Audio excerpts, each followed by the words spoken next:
Sud Radio, le grand matin week-end, Osez investir le club, 9h30, 10h, Thomas Binet. Heureux de vous retrouver après cette petite pause avec notre invité Xavier de Namur, restaurateur. Thomas, vous allez nous présenter notre invité à travers son portrait inattendu. Ben oui Philippe, parce que nous allons dans un instant soulever le couvercle de la casserole du monde de la restauration et laisser s'échapper les fleuves de la vérité de ce qui se passe dans les arrière-cuisines de cette profession. Oui, car on peut le dire, notre invité d'aujourd'hui ne manque pas de truculence. Il ne cherche pas à casser du sucre sur le dos de la profession, ni de cracher dans la soupe et encore moins de leur rentrer dans l'art. Mais il est sûr que la moutarde lui monte au nez de temps à autre et il se doit d'apporter sa contribution au débat en y mettant son grain de sel. Quel plaisir de vous recevoir ce dimanche matin, Xavier de Namur, vous qui êtes né un 20 avril, ce qui dans le calendrier républicain est considéré comme le jour de la rose, mais pas sans épines, car votre caractère et votre tempérament sont bien trempés et on peut le dire, vous n'avez pas votre langue dans votre poche. Épicurien, découvreur et éternel pourfendeur de la malbouffe et de ce que vous jugez comme des mesures indigestes, à l'image du taux de TVA réduit dans la restauration, vous qui ne dormez que 4 heures par nuit comme Emmanuel Macron, et en y regardant de près, je ne crois pas vous avoir trouvé d'autres points en commun. Vous êtes entré dans l'auberge de la vie en commençant à travailler à 14 ans comme serveur et êtes sorti du marais de la profession tout en y installant vos 5 restaurants au noncier évocateur d'une cuisine pas formatée. Au petit fer à cheval, les philosophes, la chaise au plafond, l'étoile manquante et la belle Hortense. Vous partagez votre jour de naissance avec le lancement des épopées de Christophe Colomb et de Jacques Cartier, explorateurs en leur temps de nouveaux horizons et de nouvelles saveurs. Vous qui êtes au monde de la restauration, ce que Brillat Savarin était en son temps, avocat, magistrat et gastronome, mais pas en culotte courte. Vous avez repris avec majesté son magistère et non celui d'Éric Dupond-Moretti, né lui aussi le même jour que vous. Vous qui avez le parler vrai qu'on affectionne tant sur Sud Radio, nous allons dans un instant parler argent, d'avoine, de beurre, de blé, de fourrage, d'oseille, de patates, de radis. Bref, on va se poser la question de savoir comment traire la vache sans tuer la poule aux œufs d'or. Alors Xavier de Namur, le moment est venu de passer à table en jouant carte sur table, tout en ayant une pensée émue pour l'acteur Jean Carmet, décédé le 20 avril 1994 et qui était dans son genre un éternel amoureux de la vraie vie comme vous. Bonjour Xavier de Namur. Bonjour Thomas. Merci d'en Osez investir ce dimanche matin. Vous êtes à la tête de 5 restaurants, comme je viens de le dire, et de 60 collaborateurs, et tout cela en 30 à 40 ans. C'est une belle réussite. Qu'est-ce que vous en pensez ? Alors, je pense que, en tout cas, ça montre un itinéraire d'un enfant pas très gâté, puisque si je peux te permettre de tutoyer comme je tutoie tout le monde, Thomas, c'est que Allons-y. Je suis un enfant de la résilience, c'est-à-dire que j'ai pas une enfance hyper facile et je suis émancipé à l'âge de 16 ans. Et à 16 ans, je me bats pour faire mes études contre, je dirais, la volonté de mon beau-père qui voulait pas me filer de pognon, enfin me nourrir, et mon père qui voulait plus me donner de pension alimentaire. Et c'est un itinéraire d'un enfant non gâté, qui va faire quand même des études contre l'avis de tout le monde et qui va finir par tomber, je dirais, dans la gamelle parce que j'étais pas d'accord d'un point de vue éthique et philosophique avec ce que je voyais, ce qui était fait dans le monde entier. Le seul métier que j'avais pratiqué, c'était plongeur, restaurateur, enfin pas restaurateur encore, mais plongeur, serveur, un peu cuisinier. Et je me suis dit, pourquoi pas ouvrir mon propre bistrot et me débrouiller par moi-même. Et donc, j'ai bossé comme un malade, 17, 18 heures par jour, 7 sur 7, jusqu'à 700 jours de suite, pour ouvrir mon premier bistrot, le petit fer à cheval que j'ai acheté, tiens-toi bien, en juillet 89. J'aime bien les dates qui clashent. Juillet 89, c'était le bicentenaire de la Révolution française. Absolument. Xavier, l'année 2020 est une année apocalyptique dans votre profession. Comment vous vous en sortez les uns les autres et vous en particulier ?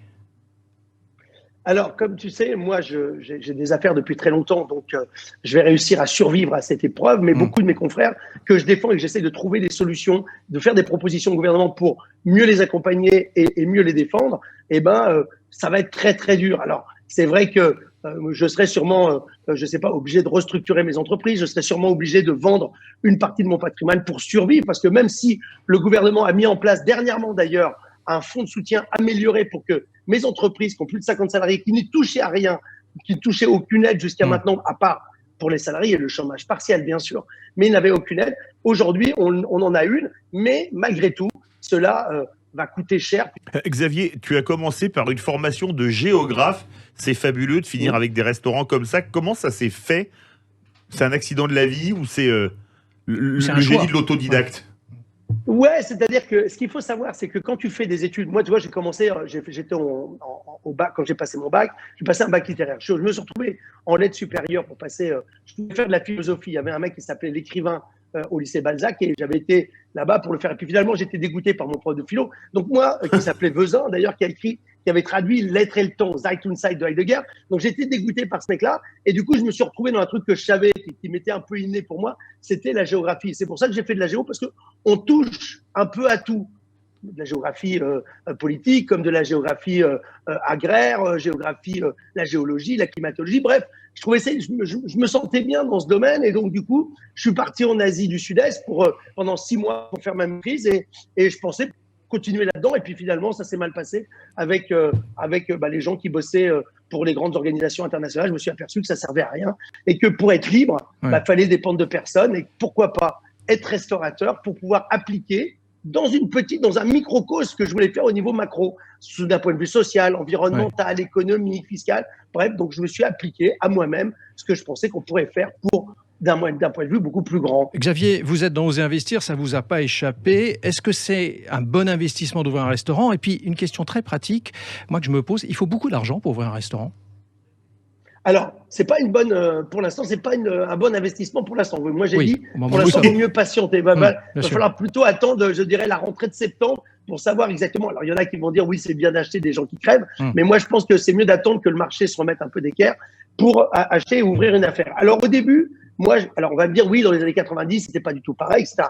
Moi, j'ai parti de zéro, c'est-à-dire pas un flash en poche. Je suis parti de chez moi en stop avec un sac Marlboro, je suis arrivé à Paris et j'ai petit à petit économisé de l'argent, etc. Et il faut économiser beaucoup. C'est-à-dire que j'ai vécu dans une chambre de bonne pendant 10 ans où je payais à l'époque 500 francs. Donc, j'avais aucune dépense. Je travaillais tout le temps pour économiser de l'argent pour pouvoir acheter ma première affaire qui, à l'époque, coûtait à peu près 1,6 million, 1,8 million de francs, ce qui était quand même une somme à l'époque. Et j'avais économisé quasiment. Ça fait 280 000 euros. À peu près, oui. Mais oui, à l'époque, j'avais économisé. Donc, c'est beaucoup, beaucoup d'argent même pour l'époque. Parce que, Xavier Denammure, moi, j'ai lu dans une vieille interview de vous que vous avez indiqué qu'il fallait faire de l'argent non déclaré au début pour pouvoir financer un lancement de carrière. Hein. C'est ce que vous avez évoqué. Vous vous en souvenez de votre déclaration à ce sujet-là ? Alors, j'ai pas dit exactement ça. J'ai dit vous avez parlé de blague, pour être précis. Ouais, on est dans un système où, dans la restauration, alors beaucoup moins aujourd'hui parce qu'il y a eu des changements, mais il y avait énormément à l'époque dans les années 80. J'ai commencé entièrement aux blagues d'ailleurs à l'âge de 14-15 ans, on n'avait pas le droit de travailler, et on avait beaucoup d'espèces qui étaient données par les employeurs parce que c'était le truc comme ça. Et quand j'ai acheté ma première affaire, je raconte ça dans mon livre, et si on se mettait enfin à table, où effectivement on se met à table autour du bar et le mec il me demande la moitié en espèces que j'ai pas, et c'est mes brasseurs, etc., qui disent vous inquiétez pas, on va vous trouver le pognon et ils vont me trouver. Je vais emprunter, d'ailleurs c'était à la Commerce Bank, une partie du parti déclaré à la Commerce Bank et une autre partie auprès des brasseurs à l'époque. Il faudra rendre l'argent, naturellement, quand tu l'empruntes en espèces, il faudra le rendre en espèces. C'est un système qui fait que, quelque part, tu es verrouillé. Pas de bol. Je suis plutôt une langue qui délie facilement. Alors, voilà. Xavier, la France est composée à 96% de micro-entreprises. Comment peuvent-elles s'en sortir dans la période dans laquelle nous arrivons ? Vous êtes une vraie voix, on peut le dire. Hein, vous êtes truculent, je le disais dans mon portrait. Donc, vous avez, par la force des choses, un avis là-dessus.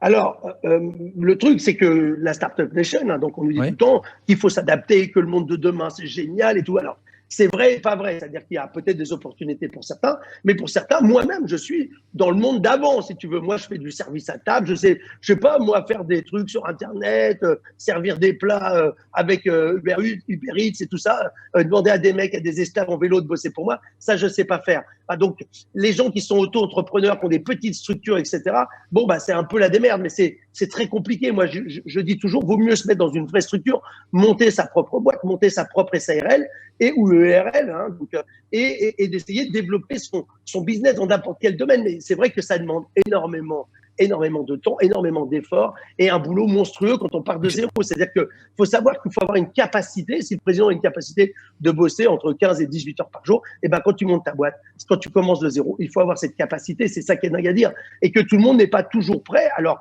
il y en a qui vont rester à des niveaux plus petits, mais tout le monde n'est pas prêt à sacrifier, à bosser 7 sur 7, 365 jours par an. Xavier Denammure, vous avez mis 10 ans pour vous mettre à votre compte, c'est ça à peu près ? 10-15 ans Oui, en fait. Oui. Vous pensez que c'est un temps nécessaire pour la formation, pour connaître un métier, pour se lancer et créer sa propre structure ? Oui, de toute manière, je pense qu'avant de se lancer, surtout dans un métier comme le mien, la restauration, ou d'autres, je pense qu'il faut passer par toutes les étapes. Moi, je suis passé par la plonge, par nettoyer les chiottes, par faire les banques pour des patrons, par faire le bar et tout. Il faut tout faire quand tu veux tenir une boîte, c'est la base. Donc, 10 ans dans un secteur, c'est un peu la base pour se lancer, parce que sinon, à moins que tu aies fait des études, mais tu sais bien que tous les mecs qui sortent de Polytechnique, les énarques et tout, ils sont un peu déconnectés des réalités. Nous, on a les mains dans le cambouis, et pour tenir une boîte et pouvoir dire à tous tes salariés comment il faut faire ce qu'il faut faire, vaut mieux tout savoir faire par soi-même. Alors moi, j'ai une dernière question à vous poser, Xavier de Namur. Avez-vous un conseil à donner à nos auditeurs qui vous écouteraient ce matin et qui souhaiteraient se lancer dans la restauration ? Spontanément, le conseil que vous avez. Spontanément, oui. va bosser. Pour l'instant, malheureusement, il n'y a pas de boulot, mais sinon, va bosser, commence en bas et progresse et fais tout à partir d'en bas, fais tout pour monter. Et les patrons, ils verront toujours les mecs qui ont envie de bosser. Alors, comme le veut la tradition, vous avez retenu une chanson pour terminer notre rencontre de ce matin, avec Xavier de Namur. Ouais. C'est la musique du film australien de 94, Priscilla, folle du désert. Et oui, alors pourquoi ce choix, Gloria justement Gaynor, I Will Survive, parce que c'est une musique sur, je dirais, alors, le lien entre la musique réellement et la musique d'origine et le film, c'est cette idée de liberté, cette idée I Will Survive. Moi, je suis parti de chez moi en 79, j'étais émancipé, je me suis démerdé par moi-même, I Will Survive, même contre l'adversité. Et puis, c'était cette idée aussi de l'hymne à la tolérance. Et ben, ce film, il faudrait que tout le monde aille le voir. Priscilla, folle du désert, sublime film avec une musique incroyable. Ça te donne la pêche à voir la culture. Tu vois, regarde, c'est mon t-shirt. Tu vois, c'est écrit dessus. Je monte, je me lève. La culture est une arme de construction massive. C'est ça que je dirais à tout le monde. C'est le business. C'est pas seulement que le business. C'est d'abord par la culture, par l'envie de faire quelque chose avec les autres qu'on peut y arriver. Moi, j'ai pas pensé gagner du pognon dans un premier temps. Mon premier but, c'était d'abord de raconter une histoire. Et là, t'as une vraie histoire dans Priscilla. Merci Xavier de Namur d'être passé sur le grill d'Oser Investir ce dimanche matin. C'était le 63e numéro d'Oser Investir. Merci de nous avoir suivis et We Will Survive. Absolument Philippe. Et puis vous pouvez retrouver l'intégralité de l'émission, les précédentes et les futures quand vous voudrez les écouter sur l'ensemble de nos dispositifs digitaux, sur sudradio.fr bien évidemment et sur oserinvestir.fr et tout ce que vous pouvez télécharger via l'Apple Store et le Google Play. Merci de votre fidélité. Et à dimanche prochain. Sud Radio, le grand matin week-end, Osez investir le club, 9h30, 10h, Thomas Binet. Avec Groupe Peloux, l'immobilier et bien plus encore.